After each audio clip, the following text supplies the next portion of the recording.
सम्राट नहीं बनता और न चुनाव जीतने वाला कोई सम्राट नहीं बनता। अगर भारत का आपको प्रधानमंत्री बनना होगा तो चुनाव जीतना पड़ेगा, है ना। उसके लिए साम दाम दंड भेद ना मालूम कितने प्रकार का षड्यंत्र करेंगे, तो कहीं जाकर के कितने साल के लिए बनेंगे? 5 साल के लिए। 5 साल से भी ज्यादा टिकने वाले नहीं है। और विश्व का सम्राट भी हो जाएंगे तो कितने दिन के लिए रहेंगे बताइए। देखिए, आप सुनते होंगे आज जो देश का विश्व का सबसे बड़ा धनी आदमी है, पता चलता है 5 दिन 10 दिन के बाद में कोई दूसरा धनी आदमी बन जाता है। ये नंबर की दौड़ तो चलती रहती है, कोई पहले नंबर पर, वो 7वां नंबर आ जाता है, 7वां वाला पहले नंबर पर चला जाता है। तो ये दुनिया का रेस चलती रहती, इसमें कोई छोटा और बड़ा होता नहीं है।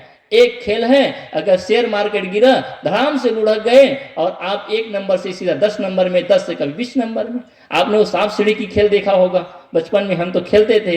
सांप सीढ़ी के जब खेल खेलते हैं तो कभी कभी जहां सीढ़ी आती है तो अगर 4 में है तो 4 से 40 में भी चढ़ने की शक्ति होती है, लेकिन उस सांप सीढ़ी की खेल में अगर 99 में पहुंच गए और सांप के मुख में गए तो 99 से कभी कभी 18 में भी नीचे पहुंच जाते हैं। तो दुनिया का ये रेस है जिसमें आदमी पहुंचता कहीं नहीं है। लेकिन गुरु और कबीर ने ऐसा सूत्र दिया जिसमें एक सम्राट, देखिए भारत का अगर प्रधानमंत्री होगा तो कोई एक होगा ना, अगर विश्व का कोई सम्राट होगा तो कोई एक होगा। लेकिन गुरु और कबीर ने कहा कि हर आदमी सम्राट हो सकता है और हर स्त्री पुरुष भी इस विश्व का सबसे बड़ा महाराजा हो सकता है। कैसे? चाह गई चिंता मिटी, मनवा बेपरवाह, चाहनाएं चली जाए, जितनी चाहनाएं खत्म हो जाए, मन जो है बेपरवाह हो जाए। चाह गई चिंता मिटी, मनवा बेपरवाह, और जिनको कछु नहीं चाहिए, बस कुछ नहीं चाहिए तो और क्या चाहिए, इससे बड़ा कोई शहंशाह हो सकता है। आपने यहाँ आया, आपको बोलते हैं कि साधु बहन बोलते हैं कि भैया चलिए भोजन कर लिए, जलपान कर लीजिए, और आप हाथ जोड़ लेते नहीं मैं भोजन कर लिया, इसमें कोई अपमान हो गया? और प्रश्न दिया, और हमने अपेक्षा की कि जाते जाते बढ़िया बढ़िया गर्म भोजन देते, और संयोग है कि जाते हमारा स्वागत नहीं हुआ तो नाराजगी आएगी ना मन में। अरे मैं उतने दूर से चल करके आश्रम पे गया लेकिन मुझे पानी पूछने वाला भी नहीं मिला। तो हमारा अंदर की चाहना ही तो हमें दुख देती है। तो मैं दृष्टांत कर रहा था, उस दृष्टांत को पूरा करो, हम अपने संत गुरुजनों सुनेंगे। तो एक बार की बात है कि कुछ परिवार अपने गुरु आश्रम पे गए, और गुरु आश्रम पे जब गए तो 4-5 दिन ठहरे। 4-5 दिन ठहरने के बाद में 5वां दिन जाने के लिए तैयार हुए तो गुरु के पास गए। गुरु ने कहा कि बेटा बहुत दिनों के बाद इतने परिवार आए हो, अच्छा लग रहा है, सत्संग भी बढ़िया हो रहा है, 2-4 दिन रह करके और सत्संग भजन कर लो, जीवन भी धन्य हो जाएगा, सत्संग का लाभ भी मिलेगा और यहाँ कुछ रह करके सेवा भी कर लोगे। तो भक्त परिवार ने कहा गुरुदेव बहुत दिन हो गए रुकते रुकते, अब जाना है, अब ज्यादा देर रुक सकते नहीं। गुरु ने कहा कि मैं तो रुक सकता हूँ भाई, मना सकता हूँ, कह सकता हूँ, अगर नहीं रुक सकते तो कोई बात नहीं, जाने की तैयारी करो। सभी भक्त परिवार जाने की तैयारी किए। गांव से थोड़े दूर बस बाहर गए थे, जैसे आपका ये पोटेडी ग्राम है, थोड़े दूर कॉलेज के आगे बस गए हुए थे। थोड़े दूर गए तो उसी के रास्ते पर सड़क पर एक गधा लौट रहा था, धूल पे लौट रहा था, कीचड़ से इधर से उधर दौड़ रहा था, जैसे सड़क पे ही हो रहा था। बूढ़े सज्जन तो बहुत पुराने या ख्याल के थे। उसने कहा कि बेटा देखो हमारी यात्रा बहुत लंबी है और यात्रा के प्रारंभ में ही घर गांव से निकलते ही ये गधा धूल उड़ा रहा है, धूल में लौट रहा है, ये हमारे लिए शुभ संकेत नहीं है, देख अशुभ हो गया। देखिए छोटी छोटी चीजों को लेकर आदमी सोचता है, बिल्ली ने रास्ता काट दिया अशुभ समझते हैं, छूछे घड़े को देख लेते हैं अशुभ सोचते हैं। उसने भी सोचा कि अशुभ हो गया। कुछ लोगों ने समझाया कि दादाजी ये सब कुछ होता नहीं है, आप फालतू मान रहे इस बातों को। कहे बेटा तुम नहीं जानते हो लेकिन हम यात्रा रोक देते हैं। बूढ़े की बात को मान करके सब लोग गुरु आश्रम में वापस आए।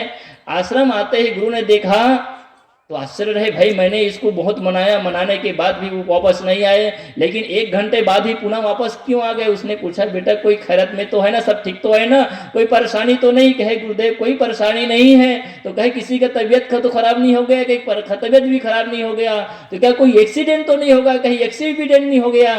तो उसने कहा भैया जब मैं तुम लोग को मना ही रहा था और आज रुक नहीं रहे थे तो 1 घंटे बाद पुनः मेरे आश्रम क्यों आ गए, कोई तो कारण होगा। तो बूढ़ा व्यक्ति आकर कहता है गुरुदेव जाने के लिए तो ही निकले थे, लेकिन गांव से जैसे बाहर गए तो रास्ते में ही एक गधा धूल से लुट-पुट रहा था, उसको देख करके हमने यात्रा स्थगित कर दी, क्योंकि हो सकता है यह शुभ जान करके हमारी यात्रा में कोई विघ्न बाधा ना आए, इस डर से हम लोग वापस आ गए, ध्यान से सुने संत क्या कहते हैं। संत ने कहा बेटा ठीक किए, वापस आ गए, धन्यवाद, कम से कम आ तो गए ना। बस बात इतनी है कि कोई गधा की बात मानता है और कोई गुरु की बात मानता। मैंने मनाया, मेरी बात आप नहीं माने तो कम से कम गधा ने तुम्हें मना तो दिया। हम लोग भी सज्जनों, माता बहनों, कि हम लोग गुरु संत जो कहते हैं वो बात हमें समझ में आती नहीं है। जब जीवन में चोट खाते हैं, संसार से थपेड़ा खाते हैं। देखिए रत्नाकर डाकू ने अपनी पत्नी ही से थपेड़ा खा लिया ना, उसकी पत्नी ने उसको कहा दिया कि देखो पति जी, अगर तुम जितना मेरे चाम से प्रेम करते हो उतना अगर प्रेम राम से कर लिए होते तो तुम्हारा कल्याण होता। देखिए समझाने से आदमी नहीं समझता, लेकिन जब चोट खाती है आती है और जब चोट लगती है तो आदमी सुधरता है।